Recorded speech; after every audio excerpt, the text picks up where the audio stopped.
Hello students, welcome to गणित learning. आज के इस वीडियो में हम लोग पढ़ेंगे थ्योरम नंबर 7। ये थ्योरम बहुत ही ज़्यादा इम्पोर्टेंट है। ये CBSE board, Jharkhand board, Bihar board 2012, 2015, 2017 इस तरीके से पूछा गया है। तो मतलब ये इतना इम्पोर्टेंट है कि आप लोग को बोर्ड में रिपीटेड हो रहा है। तो आप लोग इस थ्योरम को अच्छे से समझिए। इस थ्योरम को सबसे पहले हम अच्छे से समझेंगे, फिर इसको हम यहाँ पे सत्यापित करेंगे कि ये थ्योरम कैसे होगा। ठीक है, तो देखिए यह थ्योरम कह क्या रहा है। यह कह रहा है दो समरूप त्रिभुज के क्षेत्रफलों का अनुपात उनके संगत भुजाओं के वर्गों के अनुपात के बराबर होता है। तो सबसे पहले यहाँ पे हम लोग दो त्रिभुज बना लिए हैं। तो इस त्रिभुज का कुछ नाम होगा, है ना। तो इसका नाम लिख लेते हैं यहाँ पे। इसको ए ले लेते हैं, इसको बी ले लीजिए, इसको सी ले लेते हैं, इसका नाम पी, इसका नाम क्यू ले लेते हैं और इसका नाम आर ले लेते हैं। ठीक है, कुछ भी आप नाम ले सकते हो, उससे कोई दिक्कत नहीं है। तो दो त्रिभुज यहाँ पे मेरा इस तरीके से बना लिए। ठीक है, तो यह त्रिभुज में है जो जो दिया गया है सबसे पहले वो हम लिख लेंगे। तो देखिए इस दोनों त्रिभुज में दिया क्या गया है मेरा, यहाँ पे लिख लेते हैं गिवन क्या क्या हमको दिया गया है। यहाँ पे ए बी सी एक त्रिभुज है और पी क्यू आर एक त्रिभुज है, ये चीज़ हम देख रहे हैं। ठीक है, और ये क्या बोल रहा है कि दो त्रिभुज समरूप है, मतलब दोनों त्रिभुज आपस में समरूप है। तो यहाँ पे क्या होगा आपका, दो त्रिभुज समरूप है। सबसे पहले यहाँ पे लिख लेंगे त्रिभुज।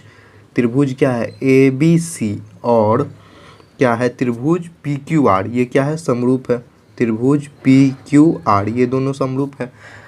अगर दो त्रिभुज समरूप होगा तो कंडीशन क्या होगा, कंडीशन देखिए, कोण ए बराबर कोण पी होगा, कोण बी बराबर कोण क्यू होगा, कोण सी बराबर कोण आर होगा। ठीक है, क्योंकि हम लोग जानते हैं कि संगत कोण बराबर होगा। ठीक है, कोण ए बराबर कोण पी, कोण बी बराबर कोण क्यू, ये क्या है संगत कोण है।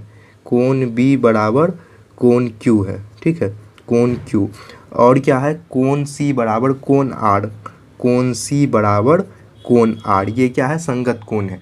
और क्या होगा, A B by P Q, यहाँ पे लिख लेंगे A B by P Q, जो कि बराबर होगा किसके, B C by Q R के, है ना, B C by Q R के। और ए सी बराबर होगा किसके, पी बाय आर के। ठीक है, यहाँ पे लिख लेंगे ए सी बट्टे क्या होगा पी आर। ठीक है, तो ये दोनों कंडीशन अगर रहे, ठीक है, देखिए अगर ये दोनों कंडीशन, दो त्रिभुज लिखा हुआ है और दोनों में ये कंडीशन रहे कि अगर कोण समरूप है और उसका भुजा जो है इस तरीके से है, तो हम लोग क्या बोलेंगे, त्रिभुज क्या होगा समरूप होगा। ठीक है, तो दो त्रिभुज समरूप है, इसका ये कंडीशन है, मतलब इसको लिख लेना है, तीनों लिख लेना है इस तरीके से। ठीक है, तो हमको इसमें क्या बोल रहा है अब कि हमको प्रूफ क्या करना है, टू प्रूव, हमको यहाँ पे प्रमाणित क्या करना है कि जो क्षेत्रफल ए बी सी और क्षेत्रफल पी क्यू आर है, दो त्रिभुज का क्षेत्रफलों का जो अनुपात होगा वो क्या होगा, संगत भुजाओं के वर्गों के अनुपात बराबर होगा। ठीक है, मतलब स्क्वायर में होगा। तो यहाँ पे हम लिख लेंगे जो जो दिया गया है, यहाँ पे लिख लेंगे एरिया, या लिख लीजिए हिंदी में क्षेत्रफल क्या है, त्रिभुज ए बी सी,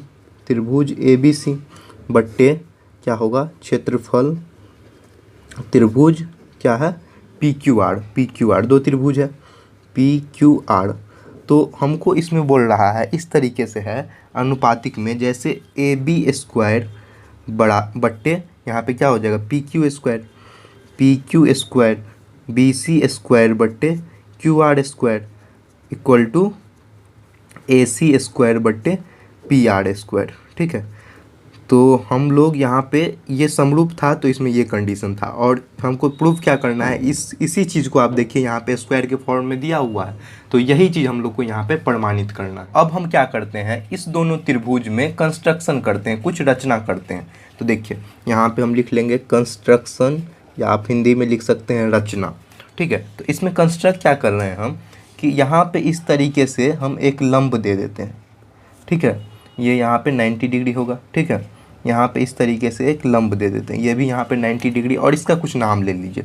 ठीक है, इसका नाम ले लेते हैं यहाँ पे डी, और यहाँ पे पी क्यू आर एस ले लेते हैं इसका नाम। ठीक है, तो इस तरीके से दो त्रिभुज है और इस पे ये लंब लिए हैं। इसका अभी हम करके दिखाते हैं, क्योंकि हम लोग ये इसलिए लिए हैं क्योंकि हम लोग जानते हैं त्रिभुज का जो क्षेत्रफल होता है वो क्या होता है, 1/2 गुने आधार गुने ऊंचाई। तो आधार तो मेरा यहाँ पे इस त्रिभुज के लिए बी सी हो जाएगा और इस त्रिभुज के लिए क्यू आर हो जाएगा, लेकिन लंबाई तो हम कुछ मानेंगे ना, तो इसीलिए हम मान लिए यहाँ पे एज्यूम किए हैं, इसलिए डॉटेड लाइन से दिए। ये एग्जैक्ट लाइन नहीं है। जब भी हम लोग रचना करते हैं तो उसको हम लोग डॉटेड लाइन से देते हैं, एग्जैक्ट लाइन जो ऐसे खिंचा हुआ है वो नहीं देते हैं, ठीक है। ये चीज़ तो आप लोग जानते हैं।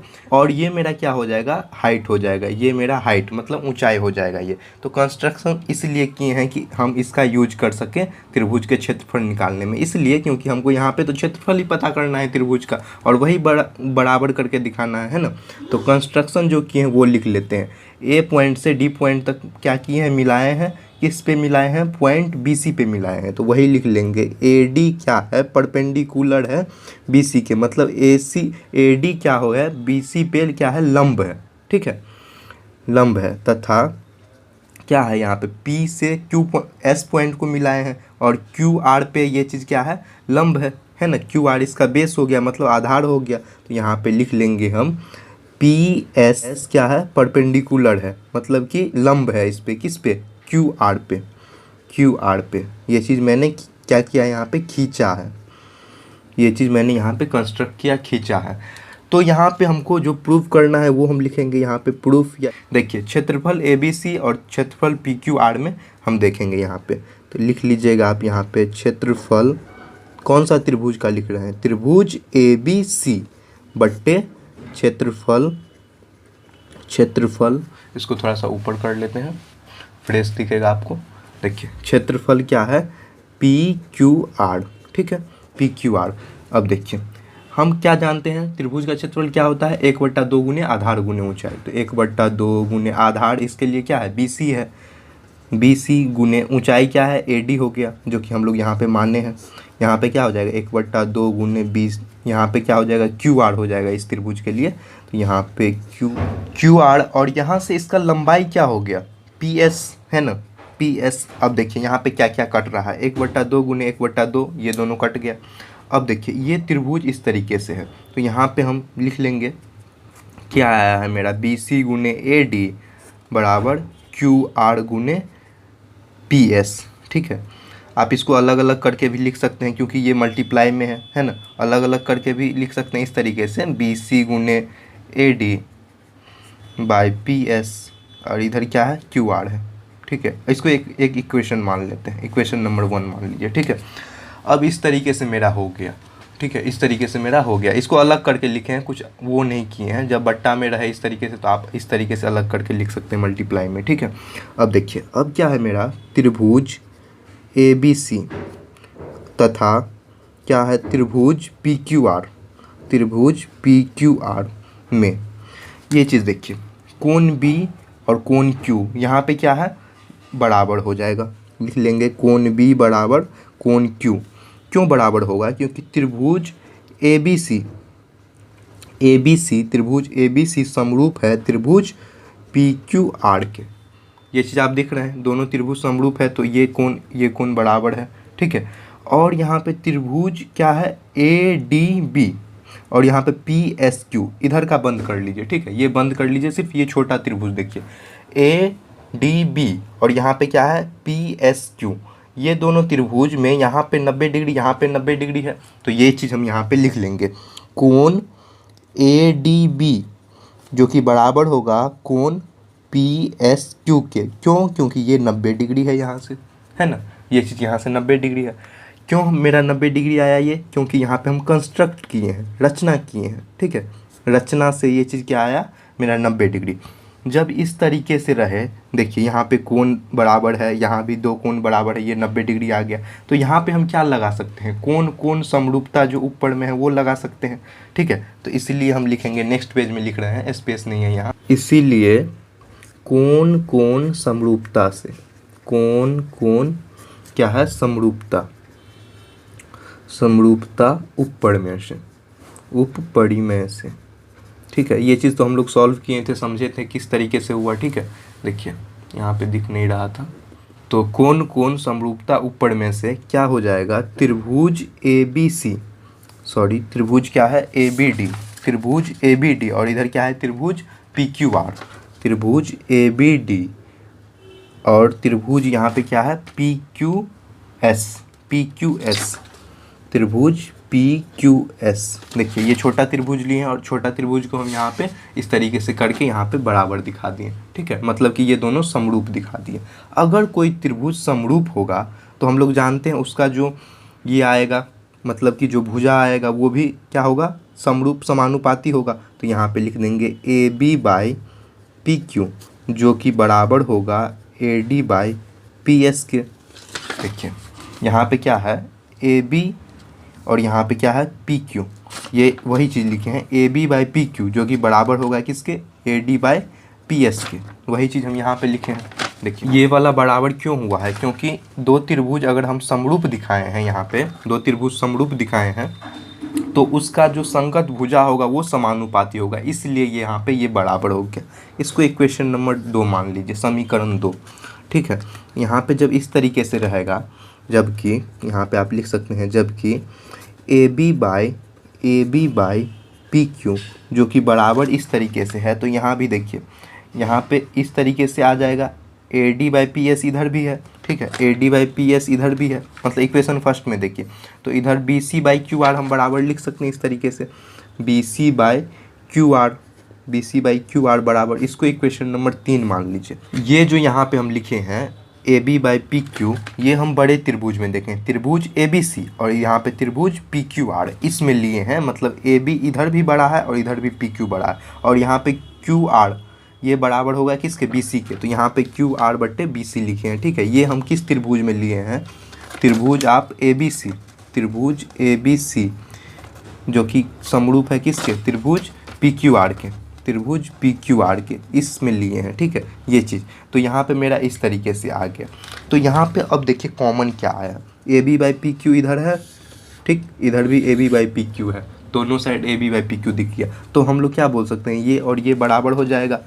यहाँ पे इस तरीके से हम लिख सकते हैं ना, जब इस इधर मेरा जो है वो लेफ्ट हैंड साइड बराबर है तो राइट हैंड साइड इधर बराबर हो जाएगा। तो हम यहाँ पे लिख देंगे समीकरण 2 और 3 से, समीकरण 2 और 3 से क्या हो जाएगा, ये दोनों आपस में बराबर हो जाएगा। जब इधर बराबर है तो ये भी बराबर हो जाएगा, मतलब कि AD/PS जो कि बराबर होगा किसके, BC/QR के, BC/QR के, समझ गया। ये चीज़ इस तरीके से बराबर हो गया। तो अब देखिए समीकरण 1 यहाँ पे जो लिखे हैं, समीकरण 1 में इस तरीके से है, तो इसमें हम इसका मान रख देंगे। देखिए BC/QR है इधर, तो BC/QR के जगह हम यहाँ पे समीकरण 1 में मान रख देंगे ये वाला। तो देखिए ये वाला हम मान रख रहे हैं, तो लिखेंगे यहाँ पे यह मान समीकरण 1 में रखने पर, समीकरण 1 में रखने पर। देखिए समीकरण 1 में रहा है यहाँ पे त्रिभुज ABC और त्रिभुज PQR का क्षेत्रफल, तो वही चीज़ हम लिख लेंगे यहाँ पे, क्षेत्रफल, क्षेत्रफल क्या है, त्रिभुज ABC और PQR, क्षेत्रफल त्रिभुज ABC और क्षेत्रफल PQR, ठीक है, दो त्रिभुज इस तरीके से है। तो यहाँ पे 1 नंबर समीकरण देखिए क्या है, BC/QR है ना, और यहाँ पे AD/PS है, तो यहाँ पे BC/QR पहले जो है उसको लिख लीजिए BC/QR, और AD/PS है यहाँ पे, उसके जगह हम यहाँ पे BC/QR लिख सकते हैं। क्यों लिख सकते हैं, क्योंकि हम यहाँ पे दिखा दिए AD/PS का जो वैल्यू है वो BC/QR के बराबर है ना। ये चीज़ जो यहाँ पे AD/PS है इसका वैल्यू तो हम दिखा दिए BC/QR के बराबर है।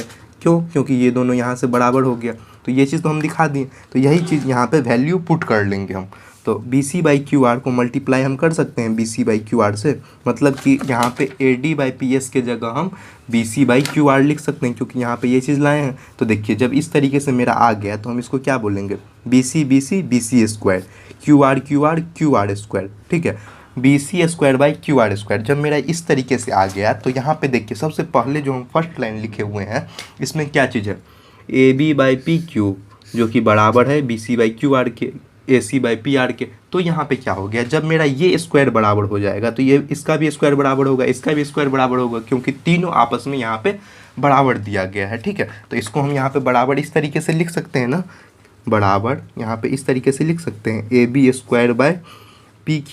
जो कि बराबर हो जाएगा किसके, BC² QR के, और जो बराबर हो जाएगा AC² पी आर स्क्वायर के। ये त्रिभुज का क्षेत्रफल यहाँ पे इस तरीके से आ जाएगा, है ना। यही चीज़ तो हम लोग को यहाँ पे प्रूफ करना था, यही चीज़ प्रूफ करना था। ये चीज़ प्रूफ हो गया। क्यों हो गया? क्योंकि यहाँ पे हम दिखा दिए ये चीज़ बी सी स्क्वायर और क्यू आर स्क्वायर यहाँ पे बराबर है इस त्रिभुज को लेकर।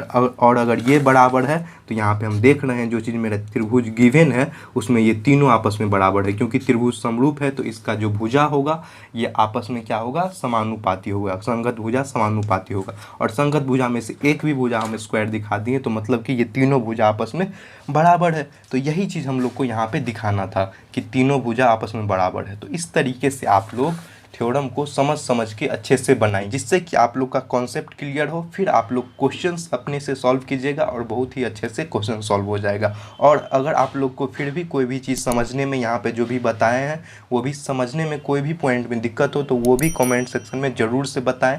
और आपको इस बुक का सारा एक एक क्वेश्चन सॉल्व किया हुआ है, उसका लिंक आपको डिस्क्रिप्शन बॉक्स में मिल जाएगा। वीडियोस बना हुआ है, उसको आप लोग देखिए और अच्छे से पढ़िए।